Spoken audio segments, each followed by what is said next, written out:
I call this a bedtime story simply because I have recited it to a number of my friends' children who all sort of liked it before they went off to bed. A couple of years ago, I went to my very first one of these Bardic events, and I got stuck in a challenge where I created my one, and to this date, only medieval poem. For those who have already heard it, I see you rolling your eyes. For those who haven't, you're about to. This is called Sir James' Quest. Sir James the Knight had set his sight upon a lady fair. Up in her castle tower did he spy her in her lair. If only we could meet, he sighed, I know our love would bloom. But I know not who rules this place, how shall I reach her room? But being bold, he strode up forth until the castle gate. And pounding with mailed fist, he cried, I've come to seek my mate. The guardsmen there sent for their king, who came down to the door, and looking down upon James asked, what do you come here for? I come to seek a wife, said James, the one up in your tower. I'd wed her now this very day, and take her to my bower. The king scowled down upon the man who stood before him now, and with dark tones he did declare, this I shall not allow. My daughter, she is not for you, you plain and simple man. You'd need to win her by great deeds, and I don't think you can. Now go away, you silly knight, this door you shall not pass. Then signaled to his guardsmen, to James out on his ass. Now rising up and dusting off, James gazed up in the air. 'Tis more ways than one, he said, to reach my lady fair. He shed his helmet, belt, and sword, then stripping off his mail, he strode forth to the vine-clad walls, and there began to scale.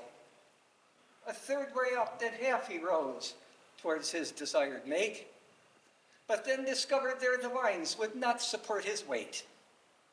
Again the ground did greet him hard, again he groaned and rose.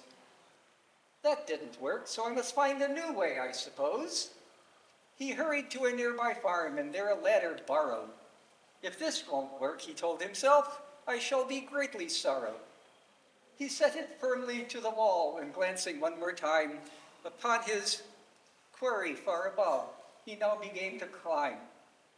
Up and up did he ascend towards she who him besotted, but near the top he found the rungs had been completely rotted. He flailed about with arms and legs. Alas, was no salvation, and once again the ground below gave savage ministration. For some time he lay prostrate, stars dancing in his head. Then all at once he set erect. Aha, he loudly said, I think my mind has come upon an answer to this mystery, and if it works, I shall go down the greatest knight in history. Thus went he off for 3 days hence, and then came the result, as slowly down the road he came, pushing a catapult.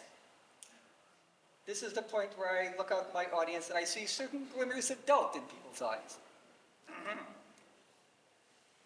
He set it down upon the green, and aiming it with care, he cranked it back, then climbed to sit where stones normally share. He pulled the lever, and the arm did launch him across the space. Alas, the range was set too short, the wall greeted his face. When consciousness returned, he cried, just one more try I'll need. A few steps closer to the wall, then surely I'll succeed. Now nearer to the castle wall, again he wound it tight.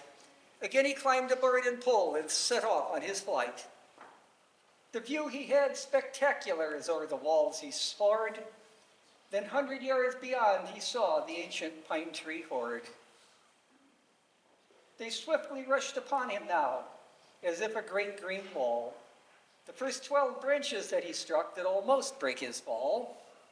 Now on the forest floor he lay, stars dancing in his eyes, while far behind dark castle walls did mockingly still rise. Bruised and battered, James now knew his hopes for love were sunk. He shrugged but once, then headed home, where he became a monk.